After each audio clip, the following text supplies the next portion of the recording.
ನೆಲೆಸಿರುವ ದೇವಾ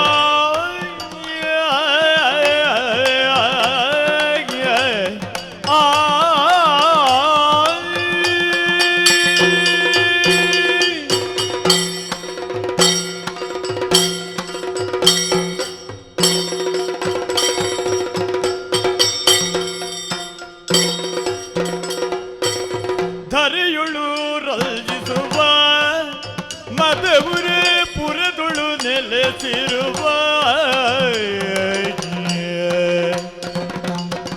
ಕರುಡದಿಲಿದೆ ಕಿಂಕರರಿ ಕುಳಿತು ಮನದಿರವನು ಪಾಲಿಸುತ್ತಿರುವ ವಿನಾಯಕ ಪಾಲಿಸು ಗಜವದನ ಸುಗುಣ ವಿಶಾಲದಯ ಸದನ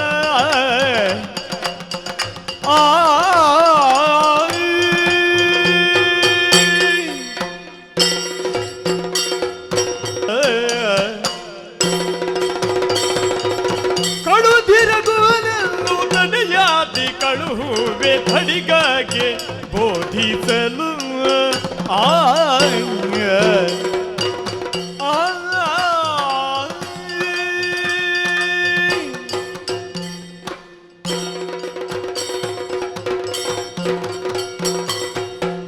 ಜಗತ್ತಿನ ಜೀವರಾಶಿಗಳಲ್ಲಿ ಜನ್ಮ ನೀಡಿದಂತಹ ಜನನಿಯೇ ಎಲ್ಲ ಮಕ್ಕಳಿಗೂ ದೇವಿ ಸ್ವರೂಪಳಾಗಿದ್ದಾಳೆ. ತನ್ನ ಮಗು ತಪ್ಪನ್ನು ಮಾಡಿದಾಗ ಅದನ್ನು ಸರಿಯಾಗಿಸಿ ತಿದ್ದಿಸಿ ಸನ್ಮಾರ್ಗದಲ್ಲಿ ನಡೆಯುವಂತೆ ಪ್ರೇರೇಪಣೆ ಕೊಡುವುದು ಆ ತಾಯಿ. ಕೇಳದೇ ಇದ್ದಾಗ ಸಣ್ಣ ಮಟ್ಟಿನಲ್ಲಿ ಶಿಕ್ಷೆಯನ್ನು ನೀಡಿ ಸರಿಯಾದ ಪಥವನ್ನು ನಿರ್ದೇಶಿಸುವವಳು ಅವಳೇ. ಆ ನಿಟ್ಟಿನಲ್ಲಿ ಜಗತ್ತಿಯೇ ತಾಯಿಯಾಗಿರುವಂತಹ ಈ ಆದಿಶಕ್ತಿಗೆ ಅಂತಹ ಹೊಣೆಗಾರಿಕೆಯೊಂದು ಈ ದಿನದಲ್ಲಿ ಎದುರು ಬಂದು ನಿಂತಿದೆ. ಹೌದು, ನನ್ನ ಭಕ್ತನೇ ಆದಂತಹ ಕಂಹದಾನವ ವರ್ತಮಾನ ಕಾಲದಲ್ಲಿ ತಾನಾಗಿ ವಿಜೃಂಭಿಸುತ್ತಿದ್ದಾನೆ.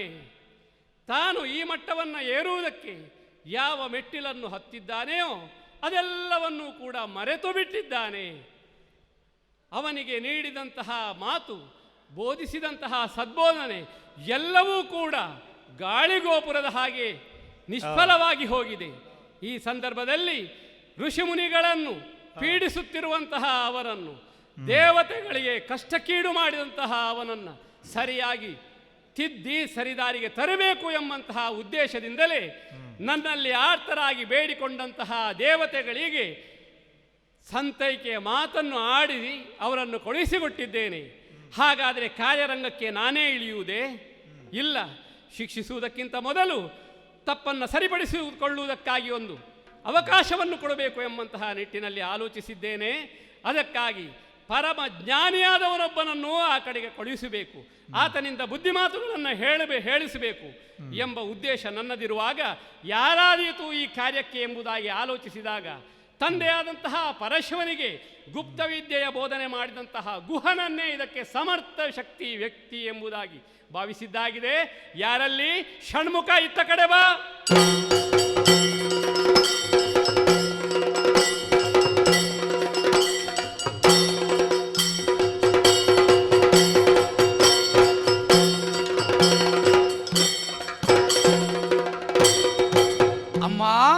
ಮೊದಲು ಲಾಲಿಸು ಮಾತಿಯನ್ನು ಯಾತಕ್ಕೆ ಕರೆದಿರುತ್ತೇ?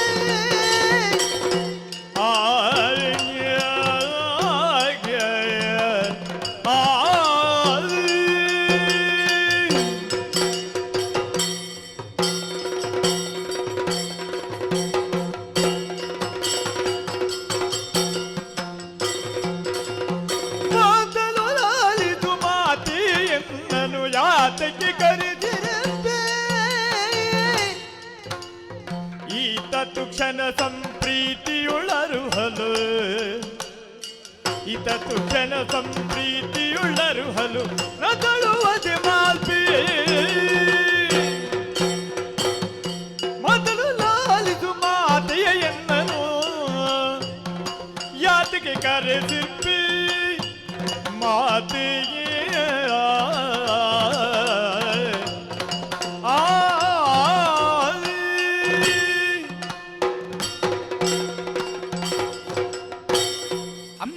ಜಗಜ್ಜನನಿ ಕುಮಾರ, ಷಡಾನನ ಪ್ರಣಾಮಗಳು. ಎದ್ದೇಳು ಮಗನೇ, ಶುಭವಾಗಲಿ. ಜಗದ ಮಾತೆ ನೀನು, ಶಕ್ತಿಯಲ್ಲಿ ಪಾರ್ವತಿ, ಹ ಸಂಪತ್ತಿನಲ್ಲಿ ಲಕ್ಷ್ಮಿ, ವಿದ್ಯೆಯಲ್ಲಿ ಸರಸ್ವತಿಯಾಗಿ ಮೂರು ಮೂರ್ತಿಗಳ ಜನನಿ ಎನ್ನುವ ಭಾವದಿಂದಲೇ ಆದಿಪರಾಶಕ್ತಿಯಾಗಿ ಬಿಂಬಿಸಲ್ಪಟ್ಟವಳು. ಲೋಕದ ಧರ್ಮದ ರಕ್ಷಣೆಗೆ ಬೇಕಾಗಿ ಬೇರೆ ಬೇರೆ ವಿಭಾಗದಿಂದ ನಿನ್ನ ಶಕ್ತಿ ವಿನಿಯೋಗ ಮಾಡಿಕೊಂಡವಳು. ಇವತ್ತು ದುಷ್ಟಶಕ್ತಿಯ ಹನನದ ಪ್ರಕ್ರಿಯೆಯಲ್ಲಿ ಭಾಗಿಯಾಗಬೇಕಾದ ನೀನು ದುಷ್ಟರದೆಷ್ಟೋ ಮಂದಿಯನ್ನು ಹನನಗೊಳಿಸಿದ ಷಣ್ಮುಖನನ್ನೇ ಬಳಿಗೆ ಕರೆದಿದ್ದಿಂತಾದರೆ ನನ್ನಿಂದ ಏನು ಸೇವೆ ಆಗಬೇಕು, ಅಪ್ಪಣೆಯಾಗಬೇಕು? ಷಡಾನನ ಕೇಳಯ್ಯ, ಕೇಳು ಕೇಳಯ್ಯ ಷಡಾನನ ಹಿಂದೆಗೆ ಕೇಳಯ್ಯ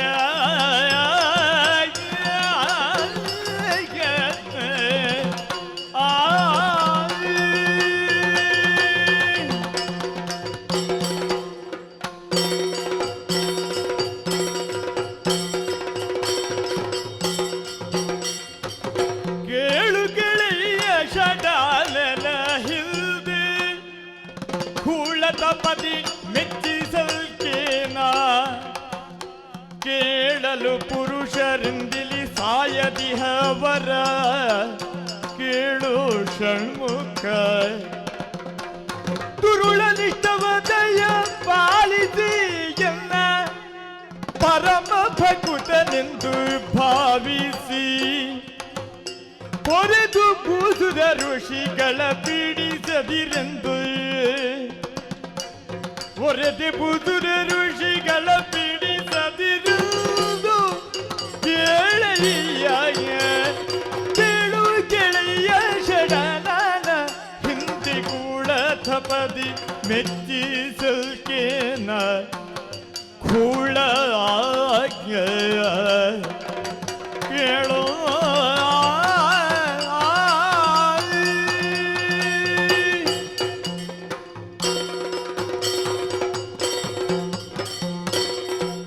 ಷಡಾನನ. ಅಮ್ಮ, ಲೋಕದಲ್ಲಿ ಧರ್ಮ ದಾರಿ ತಪ್ಪಿದಾಗ ಅದನ್ನು ಸರಿಯಾದಂತಹ ಪಥದಲ್ಲಿ ನಡೆಸುವುದಕ್ಕಾಗಿ ನಮ್ಮಂತವರು ಕಾರ್ಯಕ್ಷೇತ್ರಕ್ಕೆ ಇಳಿಯಲೇಬೇಕಾದ್ದು ಧರ್ಮ, ಸತ್ಯ. ಈ ಸಂದರ್ಭದಲ್ಲಿ ಅದು ಕೋಲಾವರದಲ್ಲಿ ತಾನೇ ತಾನಾಗಿ ಮೆರೆಯುತ್ತಾ ಇದ್ದಾನೆ ಕಂಹನೆಂಬಂತಹ ಒಬ್ಬ ದಾನವ. ಓಹೋ, ಆತ ಈ ಹಿಂದೆ ನನ್ನ ಭಕ್ತನಾಗಿದ್ದವನು ಮಗನೇ.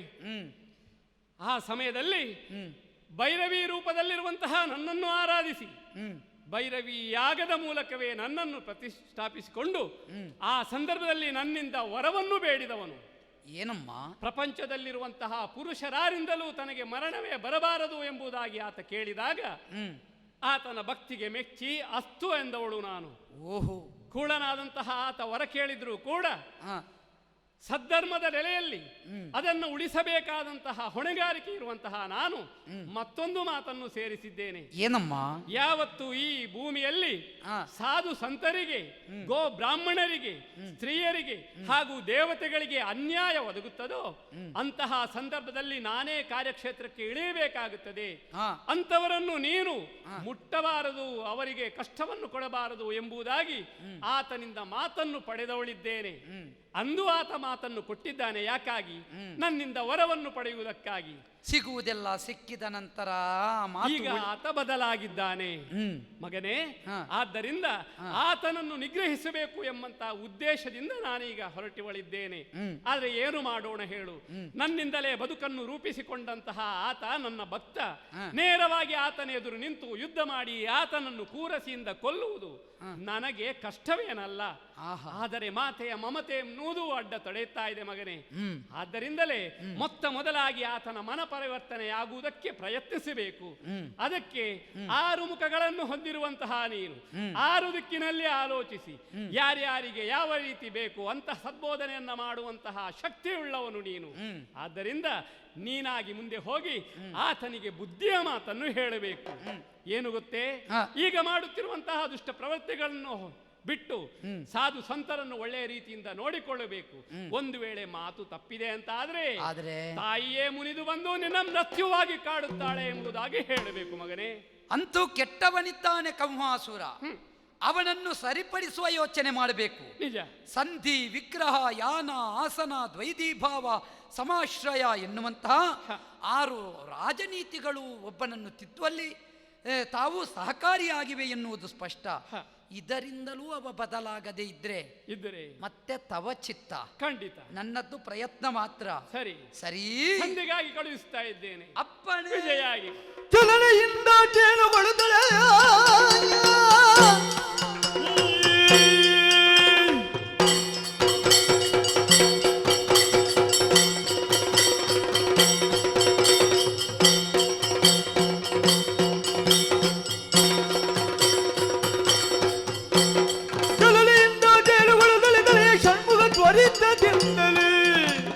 ಹಳದಿ ಬಂದನು ಕಮ್ಮನಡಿಗಿದ ಅರಿತರಲ್ಲಿ ಜಗದಂಬಿಕೆಯಿಂದ ಆಜ್ಞಪ್ತನಾಗಿದ್ದೇನೆ, ಮಯೂರವನ್ನಡರಿದ್ದೇನೆ. ಹೋಗುತ್ತಾ ಇರುವುದು ಕೌಮದೈತ್ಯನ ಆಸ್ಥಾನಕ್ಕೆ. ಕೋಲಾರಣ್ಯದಲ್ಲಿ ಕೋಲಾಪುರವನ್ನೇ ಕಟ್ಟಿ ಸೋಲರಿಯದ ವೀರ ಎಂಬ ಹಾಗೆ ಹಮ್ಮಿನಿಂದ ಬಿಮ್ಮಿನಿಂದ ಮೆರೆಯುತ್ತಾ ಇದ್ದಾನೆ ಅವ ಎನ್ನುವುದು ಸ್ಪಷ್ಟ. ವೇಲಾಯುಧಧರನಾಗಿ ನನ್ನ ಗಮನ ಅವನ ಪುರದತ್ತ ಸಾಗುತ್ತದೆ ಅಂತ ಆದರೆ ಶತ್ರು ಗೃಹವನ್ನು ಪ್ರವೇಶ ಮಾಡುವಾಗ ನಾವು ಎಚ್ಚರಿಕೆಯಿಂದಲೇ ಸಾಗಬೇಕಾಗುತ್ತದೆ. ಹೋಗುತ್ತಾ ಇರುವುದು ರಕ್ಕಸನ ಅರಮನೆಗೆ. ಅವನ ಸ್ವಭಾವವನ್ನು ಧಿಕ್ಕರಿಸಬಲ್ಲ ವರ್ತನೆಯನ್ನು ಕಾಣಿಸಬೇಕು ಎಂಬ ಹಾಗೆ ಮಯೂರವನ್ನಡರಿ ಕಳನ ಪುರದತ್ತ ಸಾಗುತ್ತೇನೆ.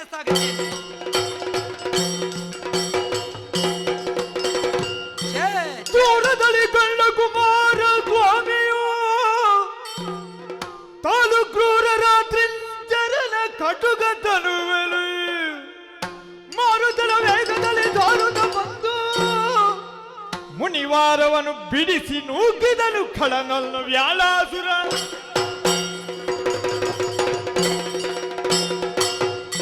ಏನು ವಿಚಿತ್ರವನ್ನು ಕಾಣುತ್ತಾ ಇದ್ದೇನೆ. ಪ್ರಶಾಂತವಾದಂತಹ ಅವನ, ಅದರಾಚೆಯಿಂದಿರುವುದು ಗುಹೆ, ಅದರಾಚೆಯಿಂದಿರುವುದು ಕಾಡು, ಅದರೊಳಗಿರುವುದು ಮೃಗಗಳಾಟ, ಅದು ಸಿಂಹದಾಟ ಎನ್ನುವ ಸ್ಥಿತಿ ನಿರ್ಮಾಣವಾಗಿದೆ. ರಾಕ್ಷಸನಾಗಿರುವಂತಹ ಕೌಮದೈತ್ಯನ ಆಸ್ಥಾನ ಪ್ರವೇಶ ಮಾಡುವಾಗಲೇ ದೂರದಿಂದಲೇ ಈಕ್ಷಿಸುತ್ತಾ ಇದ್ದೇನೆ. ಏನು ಅನ್ಯಾಯ, ಏನು ಅನ್ಯಾಯ. ಕೆಲವು ಹೀಗೆ ಕೆಟ್ಟವರು ಒಳ್ಳೆಯವರನ್ನು ಕೆಟ್ಟವರು ಅಂತ ಮಾಡಿಕೊಳ್ಳುವುದು ಅಂತ, ಇದೊಂದು ರೀತಿಯ ಉಗ್ರ ವರ್ತನೆ.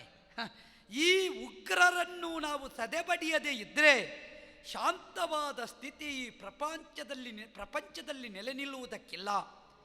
ಋಷಿ ಮನೀಷಿಗಳೆಲ್ಲ ಇಂದು ಭಯಗ್ರಸ್ತರಾಗಿದ್ದಾರೆ.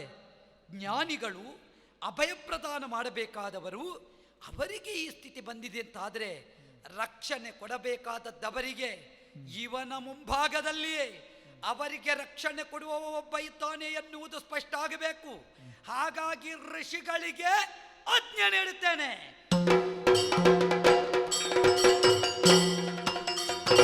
ಸಾಗಿರಿ.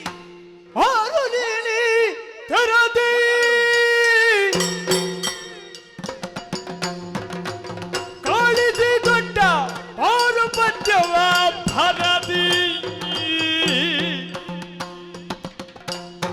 6 ಮುಖಂಗಳ ಹೋರಿ ಬಂದಾದನು ಭೂರಿದ ಮಧ್ಯದಲ್ಲಿ 6 ನೀ ತೆರೆದಿ. ಪರಮಾಶ್ಚರ್ಯ. ಆ ನಮ್ಮದೇ ಆದಂತಹ ಸಾಮ್ರಾಜ್ಯ ಈ ಕೋಲಾಪುರ. ಸರಿ. ಭೈರವಿ ದೇವಿಯನ್ನು ಸಾಕ್ಷಾತ್ಕಾರ ಮಾಡಿಕೊಂಡು ಭೈರವಿ ಯಾಗದ ಮೂಲಕ ಬೇಕಾದಂತಹ ವರ ಸಂಪಾದನೆ ಮಾಡಿಕೊಂಡು ದೇವಾನು ದೇವತೆಗಳನ್ನೇ ಧಿಕ್ಕಡಿಸಿ ನನ್ನದೇ ಆದಂತಹ ಸಾಮ್ರಾಜ್ಯವನ್ನು ಕಟ್ಟಿ ನನ್ನ ಆಜ್ಞಾನುವರ್ತಿಗಳಾಗಿ ಪ್ರತಿಯೊಬ್ಬರೂ ಇರತಕ್ಕದ್ದು ಅಂತ ಹೇಳಿ ಅಪ್ಪಣೆ ಕೊಟ್ಟದ್ದಕ್ಕೆ ಸರಿಯಾಗಿ ನಾರದರು ಹೇಳಿದ್ರು ಅಂತ ಹೇಳಿ ಶಚಿಯೊಬ್ಬಳನ್ನು ಬಿಟ್ಟು ಇವತ್ತಿಗೂ ದೇವಾನು ದೇವತೆಗಳು ನನ್ನ ಪುರದಲ್ಲಿ ಬಂದು ನನ್ನ ಭೃತ್ಯರಾಗಿ 1 ಗಳಿಗೆಯ ಸೇವೆಯಾದರೂ ಮಾಡಿ ಹೋಗಬೇಕು. ಆ ರೀತಿ ಆಜ್ಞೆ ಕೊಟ್ಟವನಿದ್ದೇನೆ. ಹಾಗೆಯೇ ನಾನು ಸಿಂಹಾಸನವನ್ನಡರಿ ನನ್ನ ಭೃತ್ಯವರ್ಗದಿಂದ ಸೇವೆಯನ್ನು ಕೈಗೊಳ್ಳುತ್ತಿರುವಂತಹ ವೇಳೆಯಲ್ಲಿ ಈ ಪುರದಲ್ಲಿದ್ದಂತಹ ಋಷಿಮುನಿಗಳು ಬ್ರಾಹ್ಮಣ ಗಣನ ನನ್ನನ್ನು ಜಿಯಾ ಹಸಾದ ಅಂತ ಹೇಳಿ ನನ್ನ ಆಜ್ಞೆಗೆ ಬದ್ಧರಾಗಿರುವಂತಹ ವೇಳೆಯಲ್ಲಿ ನಿನ್ನೊಬ್ಬನ ಪ್ರವೇಶವಾಯಿತು. ಸತ್ಯ. ಮುಖ ನೋಡಿದ್ರೆ 6 ಮುಖ. ಯಾರು ನೀನು?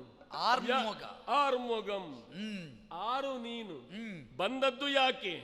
ಈ ರೀತಿಯದ್ದಾದಂತಹ ಪಾರುಪತ್ಯವನ್ನು ನಿನಗೆ ಕೊಟ್ಟವರು ಯಾರು?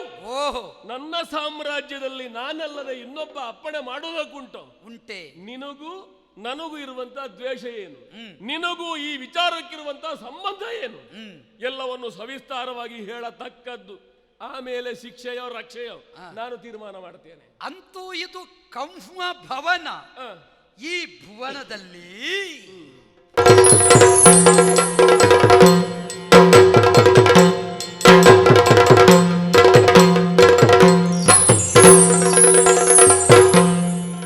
ದುರದಿ ತಾರಕ ಮುಖ್ಯರಾಗ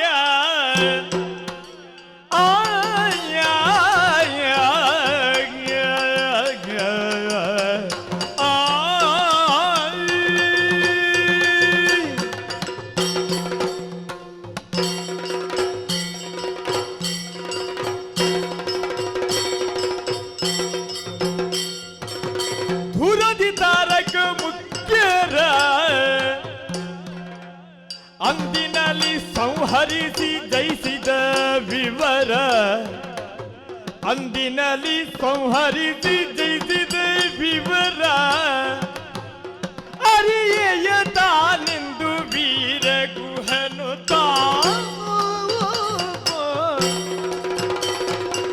ದುರದಿ ತಾರಕ ಮುಖ್ಯರ ಅಂದಿನಲ್ಲಿ ಸಂಹರಿಸಿ ಜಯಿಸಿದ ವಿವರ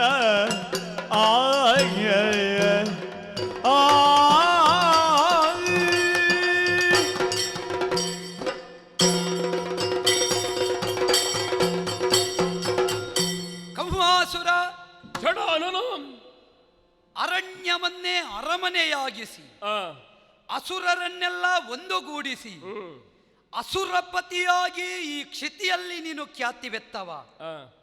ನಿನ್ನದ್ದೇ ಆಸ್ಥಾನ, ನಿನ್ನವರೇ ನೆರೆದವರು, ಅವರ ಸಮಕ್ಷದಲ್ಲಿ ನೀನು ಮಾಡುತ್ತಾ ಇರುವ ಕೃತ್ಯವನ್ನು ಈಕ್ಷಿಸಿ ಸಾಧು ಸಜ್ಜನರಿಗಾದ ತೊಂದರೆಯನ್ನು ತಡೆಯಾಗಿ ನಿಂತು ಅವರ ನಡೆಗೆ ನಾನು ಅವಕಾಶ ಮಾಡಿಕೊಟ್ಟವ. ಋಷಿ ಮುನಿಗಳನ್ನು ನಿನ್ನ ಆಸ್ಥಾನದಲ್ಲಿ ದಂಡಿಸುವುದನ್ನು ನಾನು ಕಂಡೆ. ಅವರನ್ನೆಲ್ಲ ನಡೆಯಿರಿ ನಿಮ್ಮ ಮನೆಗೆ ಎಂಬ ಹಾಗೆ ಆಜ್ಞಾಪಿಸಿದೆ. ನೀನೇ ಆಜ್ಞೆ ಕೊಡಬೇಕಾದವ. ನಿನ್ನ ಆಜ್ಞೆಯನ್ನು ಉಲ್ಲಂಘಿಸಿ ಇಂಥ ಒಂದು ಆಜ್ಞೆಯನ್ನು ಹೊರಡಿಸಬೇಕು ಅಂತಿದ್ರೆ ನಿನ್ನಂತಹ ಅದೆಷ್ಟೋ ಮಂದಿಯನ್ನು ಅಲಕ್ಷಿಸಿ ನಡೆದವನೇ ಆಗಿರಬೇಕಲ್ಲ. ಅದನ್ನು ಗಮನಿಸಿದ್ದೇನೆ ನಾನು. ಈ ವೇಳೆಯಲ್ಲಿ ವೇಲಾಯುಧಧರನಾಗಿ ಈ ಧರೆಗೆ ಬರಬೇಕು ಅಂತಿದ್ದರೆ ಅದೆಷ್ಟೋ ಮಂದಿ ದರ ಪಾರಕರ ಶಿರವಿಳುಹಿದ ಶಕ್ತಿವಂತನೇ ಇದ್ದೇನೆ. ದುರದಿ ತಾರಕ ಮುಖ್ಯರನ್ನು ಕೊಂದು ಕೆಡಹಿದವ. ಒಂದು ಕಾಲದಲ್ಲಿ ಶೋಣಿತಾಪುರವನ್ನು ಆಳಿ ಬಾಳಿ ಬೆಳಗಿ ಬ್ರಹ್ಮಾನುಗ್ರಹಕ್ಕೆ ಪಾತ್ರನಾಗಿ ಹರನ ಕುಮಾರನ ಹೊರತನ್ಯರಿ ಮರಣವಿಲ್ಲೆಂಬ ವರ ಪಡೆದು ಲೋಕವನ್ನೇ ತಲ್ಲಣಿಸಿದವನಿದ್ದ. ತನ್ನ ಬಳಗವನ್ನು ಸೇರಿಕೊಂಡು ದೇವಲೋಕವನ್ನು ಪಾತಾಳವನ್ನು ಗೆದ್ದು ಭೂತಳದಲ್ಲಿ ಪ್ರತಿಸ್ವರ್ಗ ನಿರ್ಮಾಣದಂತೆ ತನ್ನ ಪುರವನ್ನು ಮೆರೆಸಿದವ. ಅಂತಹ ತಾರಕಾಸುರನ ಅನ್ಯಾಯಕ್ಕೆ ಉತ್ತರ ಕೊಟ್ಟು ಅವನನ್ನು ಕೊಂದು ದೇವತೆಗಳಿಗೆ ದೇವಪುರವನ್ನು, ನಾಗಾದಿಗಳಿಗೆ ಪಾತಾಳವನ್ನು, ಭೂಪತಿಗಳಿಗೆ ಭೂತಳವನ್ನು ಕೊಟ್ಟು ಧರೆಯ ಸಕಲರ ಪಾಲಿಸಿದ ಗುಹ ಅಂದ್ರೆ ನಾನೇ. ತಾರಕನನ್ನು ಕೊಂದವನೇ ನೀನು. ತಾರಕನ ಕೊಂದಿಹ ಬುದ್ಧಿಹೀನ ನಿನ್ನಯ ಹದನ ಹದನಾಯ ಆಗ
ಅಯ್ಯ ಆರು ಮಗದವನೇ, ಏನು ಈ ಕೋಲಾಪುರವನ್ನು ಪ್ರವೇಶ ಮಾಡಿದಂತಹ ನೀನು ಆ, ನಾವು ಕಂಬಕ್ಕೆ ಕಟ್ಟಿ ಹಾಕಿ ಯಾವ ಋಷಿ ಮುನಿಗಳನ್ನು ಶಿಕ್ಷಿಸ್ತಾ ಇದ್ದೇವೋ ಅವರೆಲ್ಲರನ್ನು ಸೆರೆ ಬಿಡಿಸಿದೆ. ನಿಜ.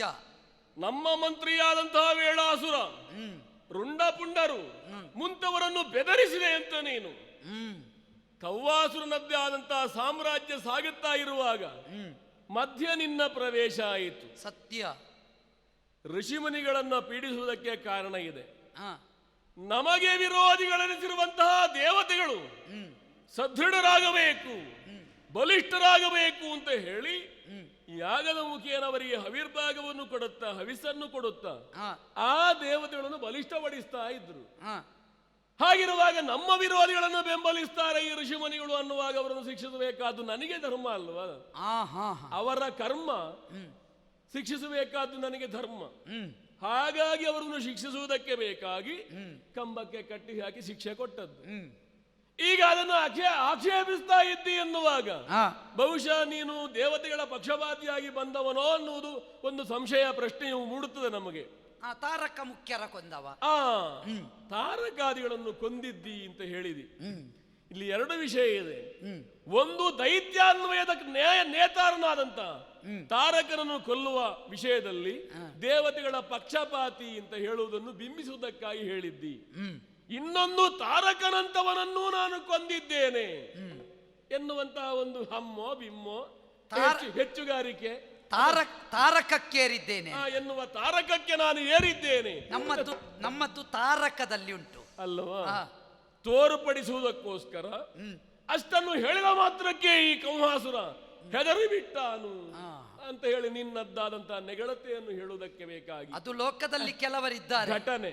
ಅವರದ್ದನ್ನು ಬಹಳ ಉಪಮಾಲಂಕಾರದಲ್ಲಿ ಕಾಣಿಸಿಕೊಡುವುದು. ಒಳಗೆ ಎಂತದ್ದು ಇರುವುದಿಲ್ಲ.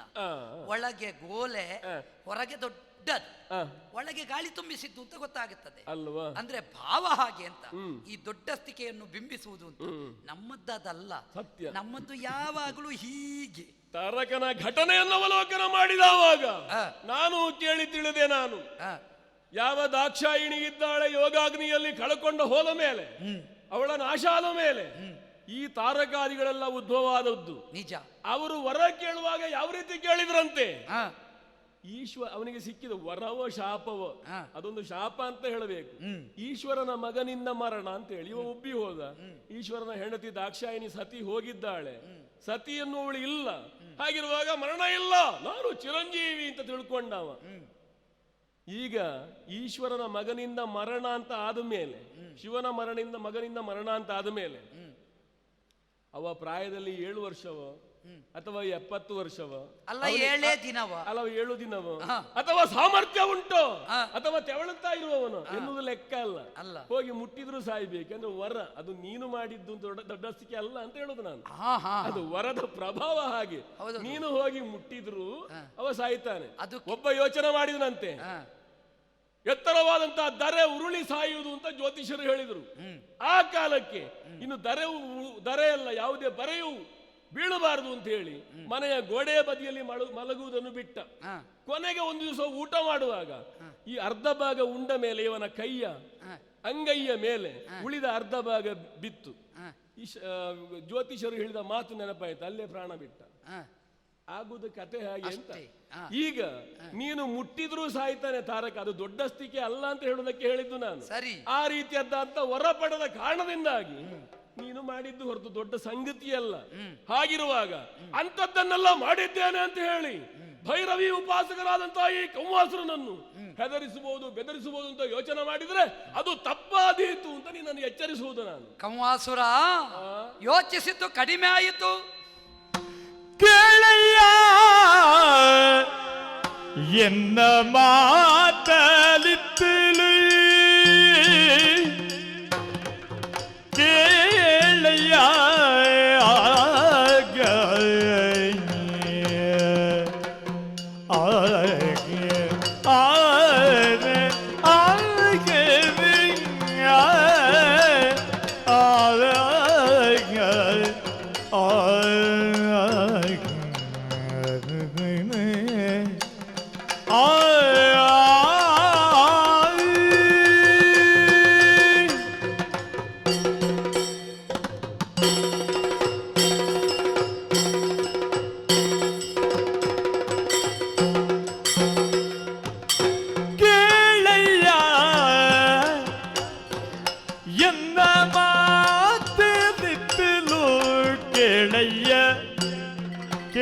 ಕೇಳಯ್ಯ ದೈತ್ಯ ಕೇಳಯ್ಯ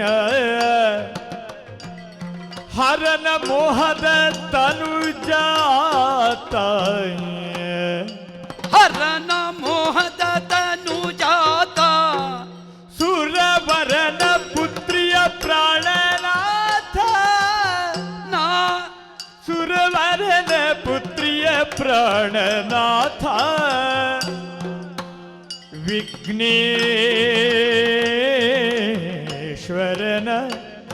ಪ್ರೇಮದ ಸಹಜಾತ ನಿಶಿಚರನೆಂಬ ಘೋರ ಸಾಗರವನ್ನು ಒಡಬನ ತಿರದಿ ನಿಶಿಚರನೆಂಬ ಘೋರ ಸಾಗರವನ್ನು ಒಡಬಾನ ತೆರದಿ ಬಿತ್ತಿಸಳುಳ್ಳ ಸರಿಯಾದ ಬಟನು ಬಿತ್ತಿಸಳುಳ್ಳ ಸರಿಯಾದ ಬಟನು ಬಟನು ಕೇಳಯ್ಯ ಎನ್ನ ಮಾತಲಿದ್ದನು ಕೇಳಯ್ಯ ಕೇಳಯ್ಯ ದೈತ್ಯ ಕೇಳಯ್ಯ ಹರನ ಮೋಹದ ತನುಜಾತ ಸುರವರನ ಪುತ್ರಿಯ ಪ್ರಾಣನಾಥ ಕೇಳಯ್ಯ ಆಯ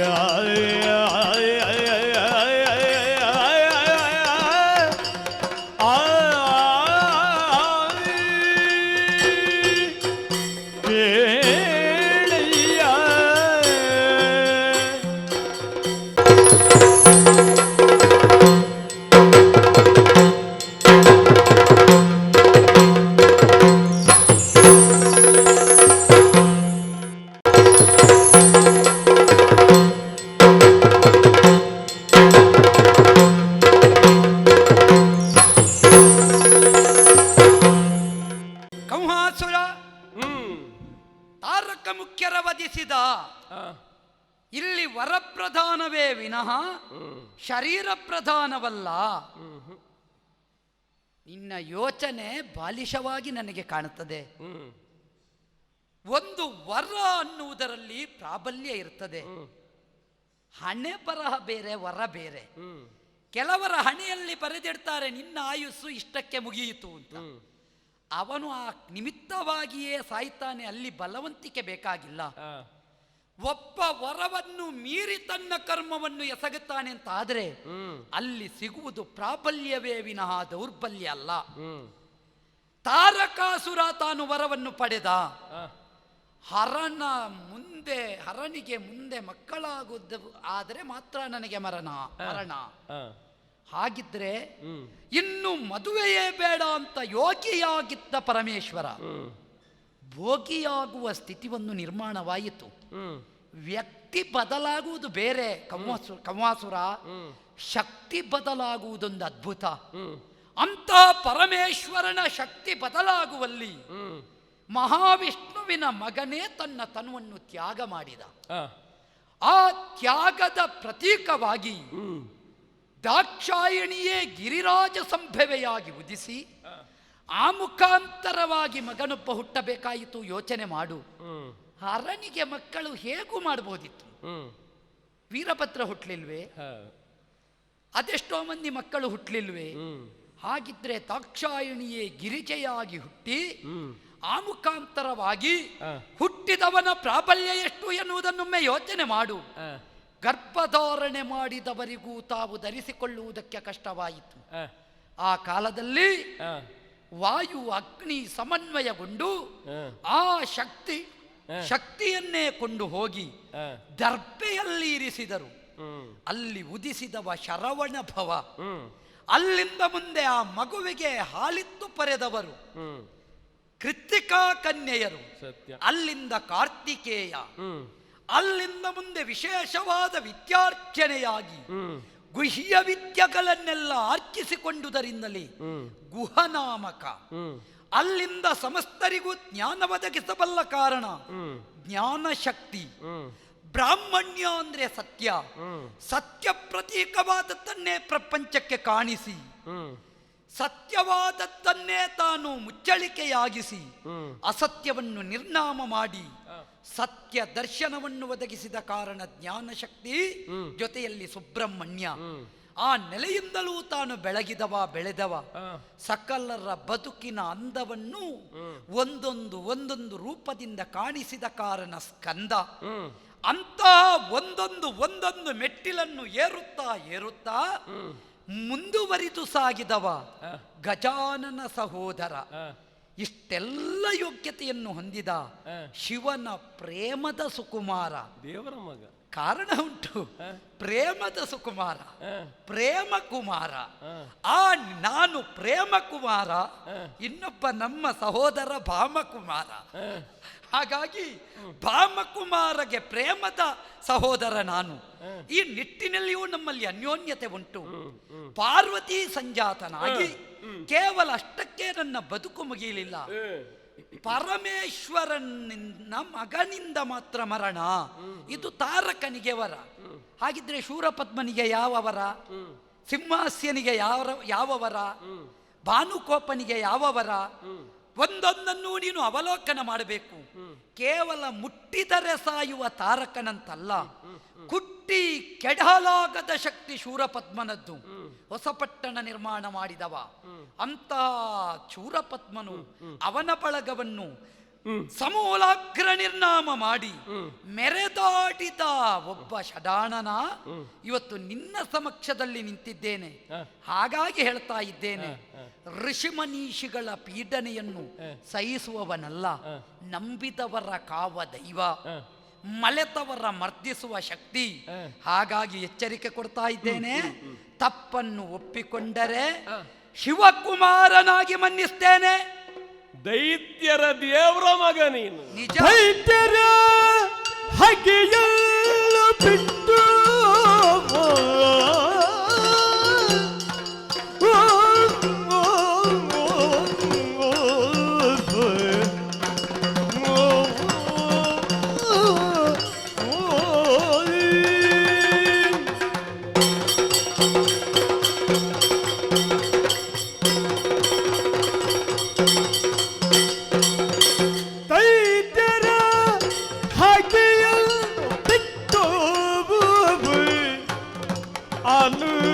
ನಿತ್ಯವೂ ಸ್ನೇಹ ಬಾನಿಟ್ಟು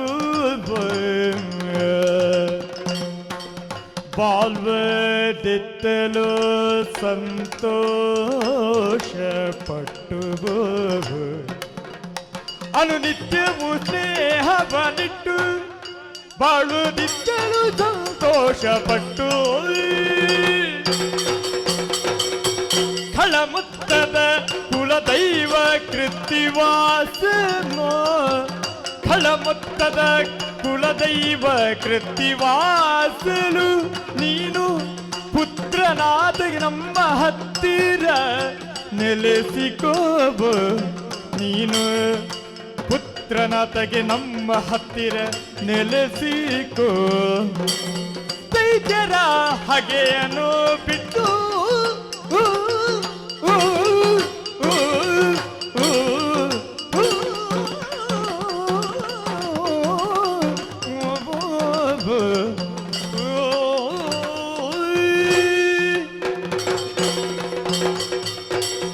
ಷಡಾನನಂ ಕುಂಕುಮ ರಕ್ತವರ್ಣಂ ಮಹಾಮತಿಂ ದಿವ್ಯಮಯೂರ ವಾಹನಂ ರುದ್ರಸ್ಯ ಸೂನಂ ಗುಹಂ ಶರಣಮಹಂ ಪ್ರಪದ್ಯೆ. ಶರಣಮಹಂ ಪ್ರಪದ್ಯೆ, ಶರಣಂ ಅದು ಕೊನೆಗಿರ್ಲಿ, ಮೊದಲಿದ್ದೊಂದು ನಿರ್ಣಯ ಆಗಲಿ. ಏನು ಶರಣು ಅಂತ ಬರಬೇಕಿದ್ರೆ ನೀನು ಏನು ಎಂತದ್ದು ಅಂತ ಬೇಕು ನಮಗೆ. ನಮ್ಮ ದೇವರ ಮಗ, ನಿತ್ಯವೂ ನಾವು ಅನುದಿನವೂ ತ್ರಿಕಾಲಗಳಲ್ಲಿ ಶಿವನನ್ನು ಅರ್ಚಿಸಿ ಭಜಿಸಿ ಅವನ ಭಕ್ತರಾಗಿ ಮೆರೆದವರು ದೈತ್ಯರು. ನಿಜ. ನೀನು ದೇವಸೇನೆಯನ್ನು ಮದುವೆಯಾಗಿದ್ದೆ, ಅದೊಂದು ಬದಿಯಲ್ಲಿರಲಿ, ದೊಡ್ಡ ವಿಷಯ ಅಲ್ಲ ನಮಗೆ. ಸುರಪ್ಪ ಸುಕುಮಾರಿ ಆ ಕಡೆಯಿಂದ ಸಂಬಂಧ ನಿನಗುಂಟು, ಸೇನಾಧ್ಯಕ್ಷ ಪದವಿಯು. ಆದ್ರೆ ಈ ಕಡೆಯಿಂದ ಯೋಚನೆ ಮಾಡಿದ್ರೆ ನಮ್ಮ ದೇವರ ಮಗ ನೀನು, ನಮ್ಮ ದೇವರ ಮಗನಾಗಿದ್ದುಕೊಂಡು ದೈತ್ಯರಲ್ಲಿ ನಿನಗೆ ವಿರೋಧ ಯಾಕೆ? ಆ ವಿರೋಧವನ್ನು ನೀನು ಬಿಟ್ಟೆ ಅಂತ ಆದ್ರೆ ನಾನು ನಿನ್ನದ್ದಾದಂತಹ ನೆಗಳತೆಗಳು, ನೀನು ತಾರಕನನ್ನು ಕೊಂದದ್ದು, ಭಾನುಕೋಪನನ್ನು ಕೊಂದದ್ದು ವಿಮರ್ಶೆ ಮಾಡುವುದಿಲ್ಲ. ಯಾಕಂತ ಹೇಳಿದ್ರೆ ಜಗದ ಮಾತಾಪಿತರು ಪಾರ್ವತಿ ಪರಮೇಶ್ವರರು, ಅದು ಮೂಲ ಸನ್ನಿಧಾನ. ನಿಜ. ಮೂಲ ಸನ್ನಿಧಾನಕ್ಕೆ ಅದರಿಂದ ಒಡೆದು ಬಂದದ್ದಲ್ವ ಇದೊಂದು, ಇದು ಉಪಸನ್ನಿಧಾನ, ಒಂದು ಸನ್ನಿಧಾನ. ಆ ಮೂಲ ಸನ್ನಿಧಾನಕ್ಕೆ ತಾರಕನನ್ನು ಏನು ಮಾಡುವುದಕ್ಕಾಗುವುದಿಲ್ಲ, ಅದರಿಂದ ಹುಟ್ಟಿಕೊಂಡದ್ದಕ್ಕೆ ಮಾಡುವುದಕ್ಕಾಗುತ್ತದೆ. ಅದೊಂದು ದೊಡ್ಡ ವಿಮರ್ಶೆ, ಬಿಡೋಣ, ಅದು ಆಚೆಗಿರ್ಲಿ. ಈಗ ದೇವರ ಮಗನಾದಂತ ನಿನ್ನನ್ನು ದೈತ್ಯರ ವಿರೋಧವನ್ನು ಬಿಡ್ತಿ ಅಂತ ಆದ್ರೆ ಬಿಟ್ರೆ, ಹತ್ತಿರದಲ್ಲಿ ಶಿವಾಲಯ ಕಾಣ್ತಾ ಉಂಟಲ್ಲ, ಖರ್ಚಾದ್ರೂ ತೊಂದರೆ ಇಲ್ಲ, ಹತ್ತಿರಲ್ಲಿ ಇನ್ನೊಂದು ದೇವಾಲಯ ಕಟ್ಟುವುದು. ಎಂತದ್ದು, ಯಾವುದು ಬೇಕು? ಸುಬ್ರಹ್ಮಣ್ಯ ದೇವಸ್ಥಾನ, ಜ್ಞಾನ ಶಕ್ತಿ ಸುಬ್ರಹ್ಮಣ್ಯನ ದೇವಸ್ಥಾನ ಆಗಬೇಕು ನಿನಗೆ. ಅಂತೂ ನನ್ನನ್ನು ಈಚೆಯಿಂದ ತೆಗೆದು ಆಚೆ ಹಾಕತಿ ಅಲ್ಲ, ಬೇಕಾ ಅಂತ ನಿನಗೆ? ಆ ಪಾರ್ವತಿಯ ಮಡಿಲಿಂದ ತೆಗೆದು ಈ ಕಡೆ ಹಾಕುವ, ನಿನ್ನನ್ನು ಪ್ರತ್ಯೇಕ ಪ್ರತಿಷ್ಠೆ ಮಾಡುವ. ಆ ಅಮ್ಮನ ಮಡಿಲಿಂದ ಮಗನ ಮಡಿಲಿಗೆ ಅಲ್ಲ, ಪ್ರತ್ಯೇಕ ಅಮ್ಮನ ಜೊತೆಯಲ್ಲಿ ಇರಬೇಕಾದವ, ಅದೇ ಚಂದ. ಈಗ ಪಾರ್ವತಿ ಪರಮೇಶ್ವರ, ಆಮೇಲೆ ಗಣಪತಿ, ಆಮೇಲೆ ಸುಬ್ರಹ್ಮಣ್ಯ, ಇದು ನೋಡ್ಲಿಕ್ಕೆ ಚಂದ. ಈಗ ಆ ಚಂದ ಬೇಡ ಅಂತ ನೀನು ಬೇರೆ ಬರುವುದಲ್ಲ ಈಗ. ನಿಜ ಅಲ್ಲ, ಈ ಕಡೆ ಬರುವುದಲ್ಲ. ಹಾಗಾಗಿ ಪ್ರತ್ಯೇಕವಾಗಿಯೋ ಅಥವಾ ಶಿವನ ಜೊತೆಯಲ್ಲೋ ನಿನಗೊಂದು ಸ್ಥಾನವನ್ನು ಕಲ್ಪಿಸುವ. ಸರಿ, ಅಲ್ಲೇ ಒಂದು ಸ್ಥಾನ ಕಲ್ಪಿಸ್ತೇವೆ. ದೈತ್ಯರ ಜೊತೆಯಲ್ಲಿ ನಿನಗೆ ಹಾಗೆ ಯಾಕೆ ಅಂತ ಹೇಳಿ, ಈ ಹಾಗೆ ಬಿಟ್ಟೆ ಅಂತ ಆದ್ರೆ ನಿನಗೂ ನಾಳೆಯಿಂದ ಗುಹಂ ಶರಣಮಹಂ ಪ್ರಪದ್ಯೆ ಕೊನೆಗೆ ಹೇಳಿದ್ದು. ನಿನಗೊಂದು ಶರಣು ಅಂತ ಹೇಳಿ ಒಂದು ಪೂಜೆ, ಒಂದು ನೈವೇದ್ಯ, ಒಂದು ಹಣ್ಣುಕಾಯಿ, ಒಂದು ಆರತಿ ಎಲ್ಲ ಉಂಟು ಅಂತ ಅಭಿಷೇಕ. ಹೇಗೆ ಹಾಗೆ ಬಿಡ್ತೀಯೋ? ದೈತ್ಯರ ಹಾಗೆಯನ್ನು ಬಿಟ್ಟು ನಿಮ್ಮ ಜೊತೆ ಸ್ನೇಹವನ್ನು ಕಟ್ಟಿಕೊಳ್ಳಬೇಕು. ನಮ್ಮ ಜೊತೆಯಲ್ಲಿ ಸ್ನೇಹ ಕಟ್ಟಿಕೊಳ್ಳಬೇಕು. ಆಗ ದೇವಸೇನಾನಿಯಾದ ನಾನು ದೇವಸೇನೆಯ ಪತಿ ಆದರೂ ತೊಂದರೆ ಇಲ್ಲ. ನಮಗೆ ರಕ್ಕಸರಲ್ಲಿ ಹಗೆತನ ಇಲ್ಲ. ನಿಮ್ಮಲ್ಲಿ ಈ ಬಗೆಯಿಂದ ನಾವು ವರ್ತಿಸುವುದಕ್ಕೆ ಕಾರಣ ಏನು ಗೊತ್ತಾ? ನೋಡಿ, ಕೇಳಲು ನಿಮ್ಮೊಳೆಲ್ಲ ಸ್ನೇಹ ತಾಳಲು ಪಂದದ ಸಲ್ಲ, ದೇವಿ ಪೀಳಿದ ನಿಜವಾದ ಸೊಲ್ಲ, ದುಷ್ಟ ಮೂಳ ಕವ್ವಾದುರ ಕೇಳುವನಾದರೆ ಕೇಳಲು ಬಂದ ತನ್ನೂಳಿಗ ಸಲಿ ಕೇಳು. ಹುಳ ಕೇಳಲು ನಿಮ್ಮೊಳೆಲ್ಲ ಆಗ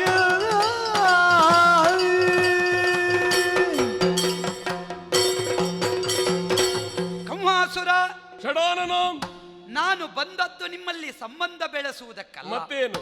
ನೀವು ಒಳ್ಳೆಯವರಾಗಬೇಕು ಎನ್ನುವ ಹಿತದೃಷ್ಟಿ ನನ್ನಲ್ಲಿ. ನಾವೆಲ್ಲಿ ತಪ್ಪಿದ್ದೇವೆ? ನೀವು ಕೂಳತನದಿಂದ ವರ್ತಿಸುತ್ತೀರಿ ಎನ್ನುವುದನ್ನು ಈ ಮೊದಲಿನ ನಿಮ್ಮ ಜೀವನದಲ್ಲಿ, ನಡೆಯಲ್ಲಿ, ವ್ಯವಹಾರದಲ್ಲಿ ಕಾಣಿಸಿಕೊಟ್ಟವರಿದ್ದೀರಿ. ಇನ್ನು ಮುಂದಕ್ಕಾದರೂ ನೀವು ಒಳ್ಳೆಯವರಾಗಬೇಕು ಎನ್ನುವಂತಹ ಯೋಚನೆ ನಮಗುಂಟು. ನಾನಾಗಿ ಬಂದದ್ದಲ್ಲ. ಯಾವ ಭೈರವಿ ದೇವಿಯನ್ನು ಸಾಕ್ಷಾತ್ಕಾರ ಮಾಡಿಕೊಂಡೆಯೋ ಆಕೆಯೇ ಶಾಂತಮೂರ್ತಿಯಾಗಿ ದುರ್ಗಾ ಪರಮೇಶ್ವರಿಯಾಗಿ ನನ್ನನ್ನು ನಿನ್ನ ಬಳಿಗೆ ಕಳುಹಿಸಿಕೊಟ್ಟವಳಿದ್ದಾರೆ. ಯಾರು ಲೋಕಪಾಲಕರೆಂಬ ಬಿರುದನ್ನು ಹೊತ್ತರೋ ಅಂತ ಗೀರ್ವಾಣರಿಗೆ ನೀನು ಅನ್ಯಾಯ ಮಾಡಿದ್ದಿ. ದೇವಲೋಕದ ದೇವತೆಗಳನ್ನು ನಿನ್ನ ಅಂಕೆಯ ಒಳಗೆ ಇರಿಸಿಕೊಂಡಿದ್ದಿ.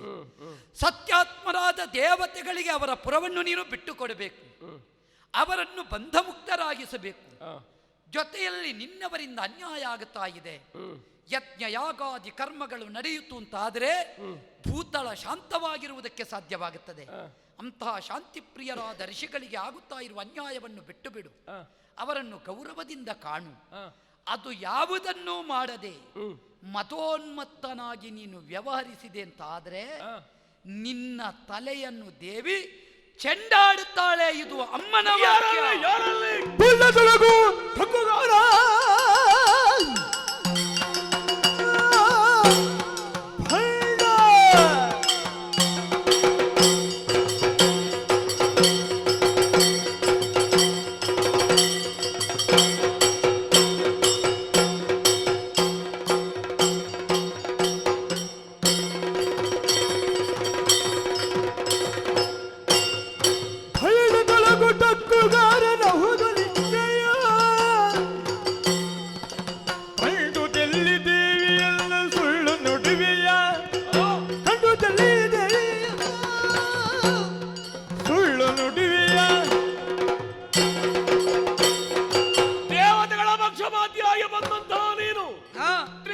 ಸುಂದರಿಯಾದ ಜಗನ್ಮಾತೆಯನ್ನು ಕಂಡಿದ್ದೇನೆ ಅಂತ ಸುಳ್ಳು ಹೇಳ್ತಾ ಇದ್ದಿ. ಆ, ಆ ಸುಳ್ಳನ್ನು ಪ್ರತಿಪಾದಿಸುವುದಕ್ಕೆ ಬೇಕಾಗಿ ಇಲ್ಲಿ ಬಂದು ಋಷಿಮುನಿಗಳ ಸೆರೆಯನ್ನು ಬಿಡಿಸುವುದಕ್ಕೆ ಮುಂದಾಗಿದ್ದಿ. ನಿನಗೆ ಸರಿಯಾದ ಪಾಠ ಕಲಿಸಬೇಕು ಅಂತಾದ್ರೆ ಅವರನ್ನು ಕಂಬದಿಂದ ಬಿಡಿಸಿದ್ಯಲ್ಲ, ಯಾರಲ್ಲಿ ವೇಳಾಸುರ ರುಂಡ ಪುಂಡರು, ಇವನನ್ನು ಅಲ್ಲಿ ಕಟ್ಟಿ ಹಾಕಿ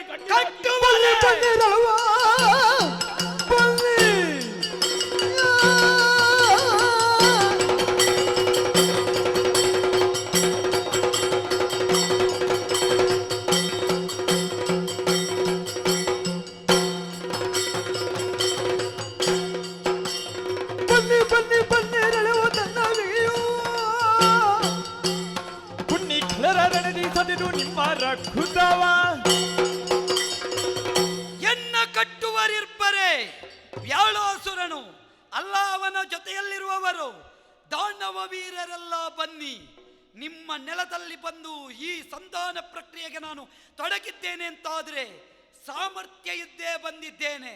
ಎನ್ನ ಕೆಣಕುವರ ಈ ಭೂತಳದಿ ಕಾಣೆ, ನಿಮ್ಮನ್ನೆಲ್ಲ ಕ್ಷಣದಲ್ಲಿ ನಿರ್ನಾಮಗೆಯುತ್ತಾ ಇದ್ದೆ.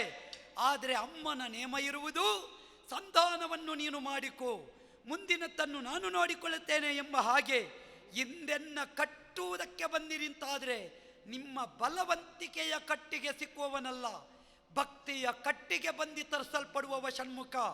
ಶಕ್ತಿಯಿಂದ ನನ್ನನ್ನು ಕಟ್ಟುವುದಕ್ಕೆ ಬಂದ್ರೆ ಕೊಟ್ಟಿ ನಿರ್ನಾಮಗೆಯುತ್ತೇನೆ. ಛೇ, ಇವನಲ್ಲಿ ಇನ್ನು ಮಾತಾಡುವುದೇನು? ಅಮ್ಮನ ಆಜ್ಞೆ ಉಂಟು ಅಂತಾದ್ರೆ ಒಂದೋ ಷಣ್ಮುಖ ವಿಜಯ, ಅಮ್ಮನದ್ದು ಇಲ್ಲ ಅಂತಾದ್ರೆ ಪ್ರಸಂಗ ಅಮ್ಮನ ಮಹಾತ್ಮೆ ನಮಗೇನುಂಟು, ತಾಯಿಯ ಬಳಿಗೆ ಸಾಗುತ್ತೆ.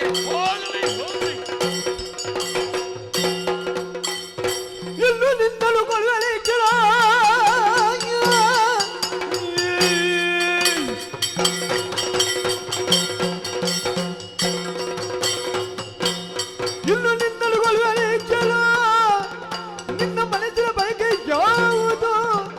ತನ್ನೊಡನೆ ವಿಸ್ತರಿಸಿ ಚಂಚಲವನ್ನು ತೊರೆದು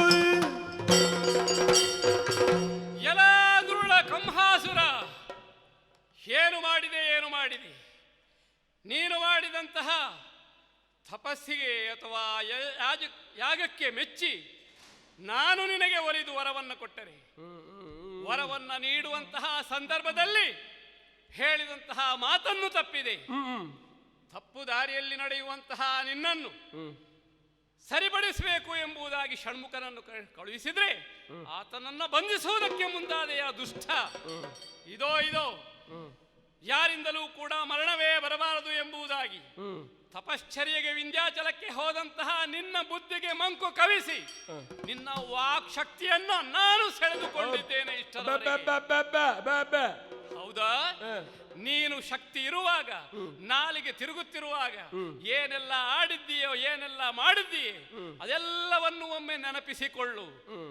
ಈಗ ಮಾತ್ರ ನಿನ್ನದಾದಂತಹ ಸ್ಥಿತಿಯನ್ನು ಕಂಡು ಮಾತೆಯ ಮನ ಮಮ್ಮಲ ಮರುಗುತ್ತಾ ಇದೆ. ಅದಕ್ಕಾಗಿಯೇ ಕಳೆದು ಹೋದಂತಹ ವಾಕ್ ಶಕ್ತಿಯನ್ನು ಮತ್ತೆ ಪ್ರಸಾದಿಸಿದ್ದೇನೆ. ನಿನಗೇನು ಬೇಕು ಕೇಳು. ಪಾಹಿ ಜಗನ್ಮಯೇ ಜಗತಿ ಸದಾಮಯೇ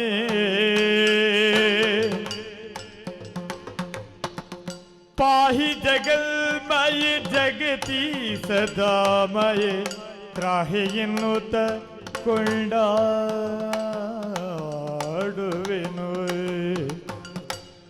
ನಲಿದಾಡುವೆನು,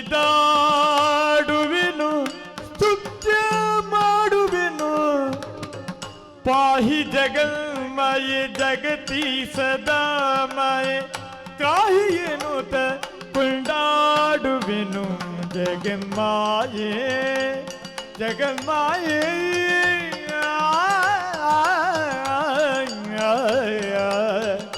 ಅಮ್ಮ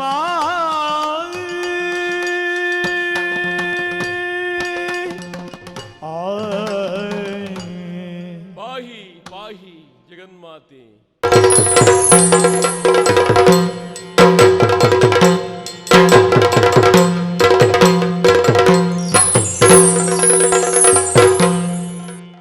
ಸರ್ವಮಂಗಲ ಮಾಂಗಲ್ಯೇ ಶಿವೆ ಸರ್ವಾರ್ಥ ಸಾಧಿಗೆ ಶರಣ್ಯೇ ತ್ರಯಂಬಕೆ ದೇವಿ ನಾರಾಯಣಿ ನಮೋಸ್ತುತೆ. ದೀನಾರ್ಥತ್ರಾಣ ಪಾರಾಯಣೆ ಶಕ್ತಿರೂಪ ಸನಾತನೆ ಗುಣಾಶ್ರಯೇ ಗುಣಮಯೇ ದೇವಿ ನಾರಾಯಣಿ ನಮೋಸ್ತುತೆ. ಯಾ ದೇವಿ ಸರ್ವಭೂತೇಷು ಮಾತೃರೂಪೇಣ ಸಂಸ್ಥಿತ ನಮಸ್ತಸ್ತೈ ನಮಸ್ತಸ್ತೈ ನಮಸ್ತಸ್ತೈ ನಮೋ ನಮಃ. ಶರದಿಯಲ್ಲಿ ಹರಿಯೋಗ ನಿದ್ರೆಯಿಡಲು ಜನಿಸಿದ ಮದಮುಖರ ನೆರೆತರಿದು ಮೇಧಿನಿಯ ಮಾಡಿದನನ್ನು ಮುರವೈರಿ ಸರಸಿಜೋದ್ಭವನಿಂದು ನೀನಿ ಧರಿಗೆ ಜೀವರ ಹುಟ್ಟಿ ಸರಳಜ ಸುರನರೋರಗರಿಂದು ತಾರಾದಿಗಳ ನಿರ್ಮಿಸಿದ ಬಳಿಕ ಕೆಲವು ದಿನಕ್ಕೆ ಮಾಲಿನ್ಯ ನಲನ ಜನಿಸಿರದ ಮಹಿಷನು ಮುಳಿಯ ಸುರವರ ನೋಡಿ ಇಂದ್ರಾದಿಗಳು ಭಯಗೊಂಡು ನಳಿನನಾಭಯ ಕಂಜೆಗೆ ಶಂಕರಗೆ ಭಿನ್ನಹ ಮಾಡಲು ಅವಧಿರಲು ಪಾಲಿಪೆನೆಂದು ಭಗ್ಗನೆ ದೇವಿ ಜನಿಸಿದಳು. ಸುರರು ಪೂಜೆಯ ಮಾಡಿ ಪೂಜಿಸುತ್ತಿರಲು ಕೇಳದ ಮಹಿಷ ದಾನವ ಮರಳಿ ತನ್ನನ್ನು ಪಡೆವೆರೆಸಿ ನಡೆತರಲು ಕಾಳಗಕ್ಕೆ ಭರದಿ ಕಾದಳು ವಿಗಡದೈತಿನೊರೆಸ ಮಹಿಷಾಸುರ ಶಿರವನ್ನು ಮುರಿದು ಬಿಸಾಡಿರಳು. ಸುರರನ್ನು ಪೊರೆಗಳು ಅಡಿಗಡಿಗೆ ಮತ್ತೆ ಶುಂಭನಿಶುಂಭರ ಅಂಬುಜ ಪುತ್ರನ ಸಾಹಸ ಇಂದ್ರಾಶ್ರಮನಾಳುತ್ತಿರೆ ಮತ್ತೆ ಕೆಟ್ಟವೆನುತ್ತ ಸುರರುಲಿಯುತ್ತ ನೆರೆ ಬಿಟ್ಟೋಡಿ ಮೊರೆ ಇಡಲು ಉತ್ತಮೋತ್ತಮ ದೇವಿ ಜನಿಸಿಳ ಆ ಮಹಾದ್ರಿಯಲ್ಲಿ. ಚಂಡಮುಂಡರು ದೇವೀರವನ್ನು ಕಂಡು ಪೇಳಲು ಶುಂಭದಾನವ ಕೊಂಡು ಬಾ ಸುಗ್ರೀವ ಹೋಗೆನೆ ಬಂಧನಾ ಪರ್ವತೆ ಗಂಡುಗಲಿಯುಳು ಕರೆಯುತ್ತು ಉದ್ದಂಡದನಲ್ಲಿ ಕಾದಿಗಿರಿದರೆ ಹೆಂಡಿರಾದೆಪೆ ಹೋಗೆನೆ ಬಂದು ಪೇಳಿದನು. ಇದನ್ನು ಕೇಳಿದು ಶುಂಭದಾನವ ಕದನ ಮುಖದಿಂದ ತಹುದಿನ ಬಲಮುಖನು ಧೂಮ್ರಾಕ್ಷವನ್ನನು ಬಹಳ ಮುದದಿ ಬಂದ ಧೂಮ್ರಾಕ್ಷನು ಸುಟ್ಟುರು ಹಿರಳು ಬಳಿಕ ಚಂಡಮುಂಡರ ತುರುಬಿದಳು ಕಾಳಿ. ಕೇಳಿದಾಗ ನಿಶುಂಭದಾನವ ಬಂದು ಕಾಳಗಕ್ಕೆ ಸುರರಂಬಿಕೆಯ ಪೊಗಳಿದರು. ಕಡುಬುಳಿದು ದೇವಿಯಳು ಕಾದುವ ದಡಿಗದಾನವ ರಕ್ತಬೀಜನ ಸಂವರಿಸಳ ಮಹಾಕಾಳಿ. ಗುಡುಗುಡಿಸೋ ಶುಂಭಧನುಜನು ಕಡಿದು ಬಿಸಿರುವಂತ ಅವನ ಒಡಳ ಸೀಳಿ ಮರ್ದಿಸಿ ದೈತ್ಯರ ಕಡಹಿದಳು ಕಾಳಿ. ಶುಂಭನನು ನೆರೆತರಿದು ಸುರರನ್ನು ಪೊರೆದ ಕಥೆಯನ್ನು ಸುರಪ ನೃಪಗೆಂದನು ಸುಮೇಧ ಸಮುನಿಪನ ನಾವಿನಲ್ಲಿ ಇರದೆ ನವಸಂಧಿಯಳು ಮಾಡಿದ ಚರಿತೆಯಂ ಕೇಳುತ್ತಾ ಪೂಜೆಯ ವಿರಚಿಸುವ ಮಾನವನನ್ನು ಪಾರ್ವತಿ ಒಲಿದು ರಕ್ಷಿಪಳು. ಕೇಳಿದವರಿಗೆ ಪಾಪನಾಶನ ಪೇಳಿದವರಿಗೆ ಪುಣ್ಯವರ್ಧನ ಹೇಳಿ ಕೇಳಿದ ಫಲವು ಸ್ವರ್ಗದ ಭೋಗ ಶ್ರದ್ಧೆಯಲ್ಲಿ ಕಾಲಕರ್ಮವು ಮುಗಿಯುವುದ ಕೈವಲ್ಯ ಬದಲಿಸಿ ಪಾಲಿಸುವ ಅನವರತ ದೇವಿಯರು. ದೇನನು ದೇವೋ ಪವಿತ್ರ ವೀಯನನು ವಿದ್ಯೆಳ ಕರುಣಿಸುವಳು ಮಾಯನನು ಮಾತೆಯಂತೆ ಪರೆವಳು ಹಾಯನು ಹರಿಹರ ಕಟಾಕ್ಷವು ತ್ಮೇನನು ದೇವಿ ಮಾತ್ಮೆ ಎಂದರಿಯುವುದು. ಒಂದು ಪದವನ್ನು ಪೇಳಿದರೆ ಸಾಕು ಒಂದು ಪದವನ್ನು ಕೇಳಿದರೆ ಸಾಕು ಒಂದರ ಅರ್ಥಗಳು ಎರಡು ವಾಕ್ಯವ ಪೇಳಿದರೆ ಸಾಕು ಒಂದು ವಾಕ್ಯವ ಪೇಳಿದವರಿಗೂ ಒಂದು ವಾಕ್ಯವ ಕೇಳಿದವರಿಗೂ ಕುಂದದಿಹ ಪರಮ ಪದವ ನೀವಳು ವೀರನಾರಾಯಣಿ ಧನ್ಯ ಧನ್ಯ ಶರಣು ಶರಣು. ಏತಕಿ ಮಾಯಾ ಮೋಹ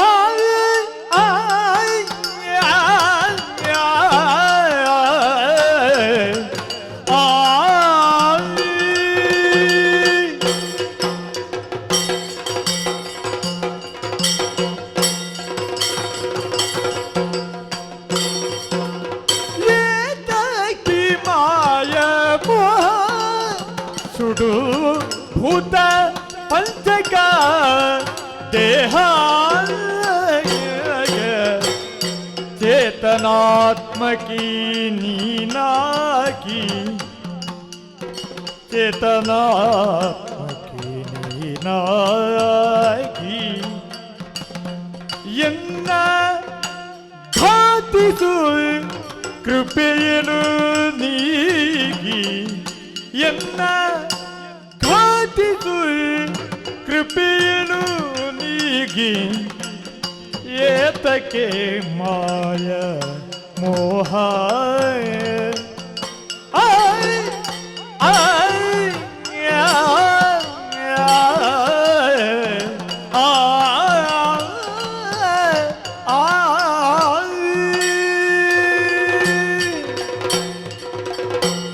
ಜಗನ್ಮಾತೆ ಸಾಧನಾ ಕ್ಷೇತ್ರವಾದ ಈ ಕರ್ಮಭೂಮಿಯಲ್ಲಿ ಹುಟ್ಟಿದ ನಾನು ಏನನ್ನಾದರೂ ಸಾಧಿಸಬೇಕು ಅತ್ಯುನ್ನತವಾದಂತಹ ಸ್ಥಾನವನ್ನು ಪಡೆಯಬೇಕೆನ್ನುವುದಕ್ಕಾಗಿ ಕೋಲಾವನ ಮಧ್ಯದಲ್ಲಿ ತಪಸ್ಸನ್ನಾಚರಿಸುತ್ತಾ ಭೈರವಿಯಾಗಿ ಮುಂದು ಮಾಡಿ ಭೈರವಿ ಸ್ವರೂಪಿಯಾದ ನಿನ್ನನ್ನು ನಾನು ಸಾಕ್ಷಾತ್ಕಾರಗೊಳಿಸಿದವನಿದ್ದೇನೆ.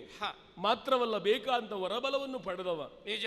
ಅಷ್ಟು ಅತೀತವಾದ ಶಕ್ತಿಯನ್ನು ಪಡೆದ ಮೇಲೆ ಜಗನ್ಮಾತೆಯಾದಂತಹ ನಿನ್ನನ್ನು ಕಂಡ ಮೇಲೂ ಕೂಡ ಈ ಕರ್ಮಭೂಮಿಯದ್ದಾದಂತಹ ಮೋಹಪಾಶ ನನಗೆ ಯಾಕೆ ಉಂಟಾಯಿತು ಅಂತ ನನಗೆ ಅರ್ಥ ಆಗುವುದಿಲ್ಲ ತಾಯಿ.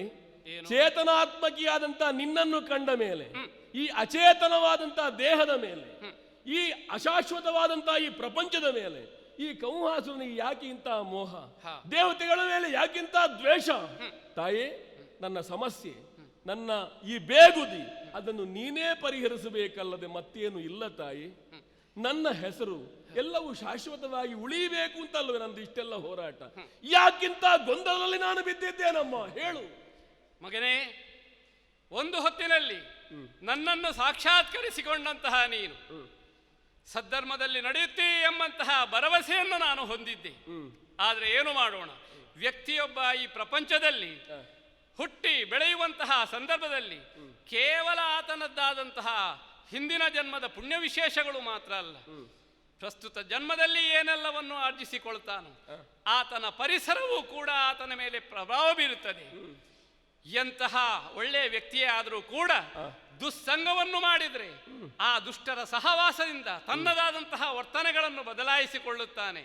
ಗುಣ ವಿಶೇಷತೆಗಳು ಕೂಡ ಆತನಿಂದ ಮಾಯವಾಗಿ ಹೋಗುತ್ತವೆ ಎಂಬುದಕ್ಕೆ ಸ್ಪಷ್ಟ ಸಾಕ್ಷಿಯೇ ನೀನಾಗಿದ್ದಿ. ಆದ್ದರಿಂದಲೇ ಸುಮನಸರನ್ನ ಪೊರೆಯುವುದಕ್ಕಾಗಿ, ಅವರದ್ದಾದಂತಹ ಕಣ್ಣೀರನ್ನು ಒರೆಸುವುದಕ್ಕಾಗಿ, ಅವರಿಗೆ ಅಭಯದ ಮಾತನ್ನು ನೀಡಿ ನಿನ್ನನ್ನು ಶಿಕ್ಷಿಸುವುದಕ್ಕಾಗಿ ನಾನು ಮುಂದಾಗಿದ್ದೇನೆ. ಈ ಕ್ಷಣದಲ್ಲಿ ನಿನ್ನನ್ನು ಕೊಲ್ಲುತ್ತೇನೆ ಎಂಬುದಾಗಿಯೇ ಆಯುಧಪಾಣಿಯಾಗಿ ಬಂದವಳು ನಾನು. ಎದುರಿಗಿಟ್ಟಂತಹ ಹೆಜ್ಜೆಯನ್ನು ಹಿಂದಕ್ಕೆ ಇಡುವಳಲ್ಲ. ಆದರೂ ಕೂಡ ನನ್ನ ಭಕ್ತನೆಂಬಂತಹ ಆ ಮಮಕಾರದಿಂದ ಒಂದು ಮಾತನ್ನು ಕೇಳ್ತಾ ಇದ್ದೇನೆ. ಇನ್ನೂ ಏನಾದರೂ ಯೋಚನೆ ಇದೆಯೋ, ಆಸೆ ಇದೆಯೋ, ಇದ್ದರೆ ನನ್ನಲ್ಲಿ ಹೇಳು, ಅದನ್ನು ಈಡೇರಿಸಿಕೊಳ್ಳುತ್ತೇನೆ. ಕಂಹಾಸುರ, ಅಮ್ಮ, ಈ ಹೊತ್ತಿನಲ್ಲಿ ನಿನ್ನ ಮನದ ಅಭೀಷ್ಟ ಏನುಂಟೋ ಅದನ್ನು ಹೇಳಿಕೊಳ್ಳು, ಅದನ್ನು ಈಡೇರಿಸುತ್ತೇನೆ. ಅಮ್ಮ, ಈ ಕಾಲದಲ್ಲಿ ನಿನ್ನ ದಿವ್ಯ ದರ್ಶನವಾಗಿದೆ. ನಾನು ಮೂಕಾಸುರನಾಗಿದ್ದವ ನಿನ್ನದ್ದೇ ಆದಂತಹ ಪ್ರಭಾವದಿಂದ ತಪಸ್ಸನ್ನು ಆಚರಿಸಿ ನಿನಗಿಂತಲೂ ಅತೀತವಾದ ಶಕ್ತಿ ಸಂಪಾದನೆ ಮಾಡಬೇಕು ಅಂತ ಹೋದವ ನಾನು.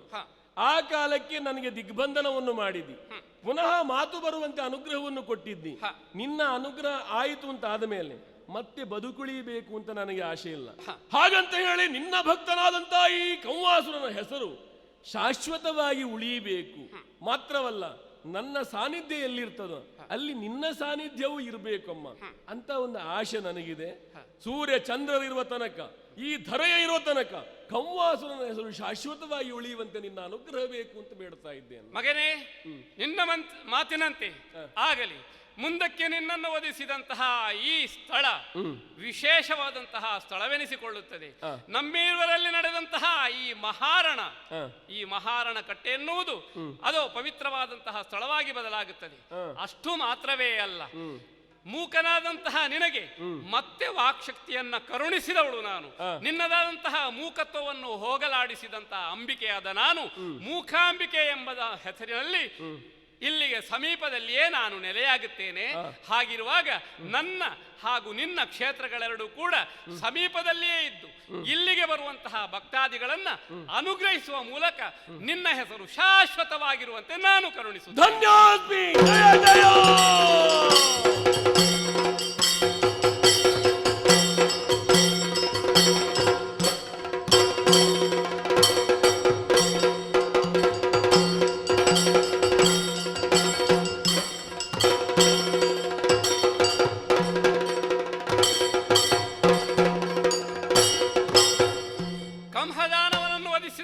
ಸಂದರ್ಭದಲ್ಲಿ ಆತನ ದೇಹವನ್ನು ಸೇರಿಕೊಂಡಂತಹ ದುಷ್ಟ ಶಕ್ತಿಗಳೆಲ್ಲ ಪಿಶಾಚ ರೂಪದಲ್ಲಿ ಹೊರಬಂದು, ಅಮ್ಮ ನಮಗೇನು ಗತಿ, ನಮಗೆ ಆಹಾರವನ್ನು ನೀಡು ಎಂಬುದಾಗಿ ಬೊಬ್ಬಿಡುತ್ತಾ ಇವೆ. ಆದ್ದರಿಂದ ಕಾಣುವಂತಹ ಕಟ್ಟೆಯಲ್ಲಿ ಯಾಗವೊಂದನ್ನು ನಡೆಸಿ ಆ ಯಾಗಕ್ಕೆ ಅವುಗಳನ್ನು ಹೋಮಿಸಿದ್ದೇನೆ. ಅಷ್ಟು ಮಾತ್ರವೇ ಅಲ್ಲ, ಮುಂದೆ ಈ ಕಟ್ಟೆ ಮಹಾರಣ ಕಟ್ಟೆ ಅರ್ಥಾತ್ ಮಾರಣ ಕಟ್ಟೆ ಎಂಬುದಾಗಿ ಪ್ರಸಿದ್ಧಿಯಾಗಲಿದೆ. ಕೋಲಮುನಿಗೆ ವಚನವನ್ನು ಇತ್ತ ಹಾಗೆ ಇಲ್ಲಿರುವಂತಹ ಈ ಕೋಲಾವನ ಮುಂದಕ್ಕೆ ಕೊಲ್ಲೂರು ಎಂಬುದಾಗಿ ಪ್ರಸಿದ್ಧಿಯಾಗಲಿದೆ. ಈ ಕೊಲ್ಲೂರಿನಲ್ಲಿ ಮೂಕಾಂಬಿಕೆಯಾದಂತಹ ನಾನು ಸ್ವರ್ಣ ರೇಖಾಂಕಿತ ಲಿಂಗದ ರೂಪದಲ್ಲಿ ಶ್ರೀಚಕ್ರದ ಮೇಲೆ ಸ್ಥಾಪನೆಗೊಂಡು ಭಕ್ತರಿಂದ ಪೂಜಿಸಲ್ಪಡುವಳಾಗುತ್ತೇನೆ. ಆ ಮೂಲಕ ಭಕ್ತರ ಇಷ್ಟಾರ್ಥವನ್ನ ಈಡೇರಿಸುತ್ತಾ ಕೊಲ್ಲೂರ ಮೂಕಾಂಬಿಕೆಯಾಗಿ ನೆಲೆಯಾಗುತ್ತೇನೆ. ಭದ್ರಂ ಶುಭಂ ಮಂಗಳಂ. ಯಾ ದೇವಿ ಸರ್ವಭೂತೇಷು ಮಾತೃರೂಪೇಣ ಸಂಸ್ಥಿತ ನಮಸ್ತಸ್ಯೈ ನಮಸ್ತಸ್ಯೈ ನಮೋ ನಮಃ. ಕರದಳು ಪರಶು ಪಾಶಾಂಕುಶಧಾರಿಗೆ ಹರುಷದಿ ಭಕ್ತರ ಪೊರೆವಗೆ ಉರಗಭೂಷಣನ ಕುಮಾರ ಗಜಪದನನ ಚರಣ ಕಮಲಕ್ಕೆ ಆರತಿ ಎತ್ತಿರೆ ಗಜಮುಖದವಗೆ ಗಣಪಗೆ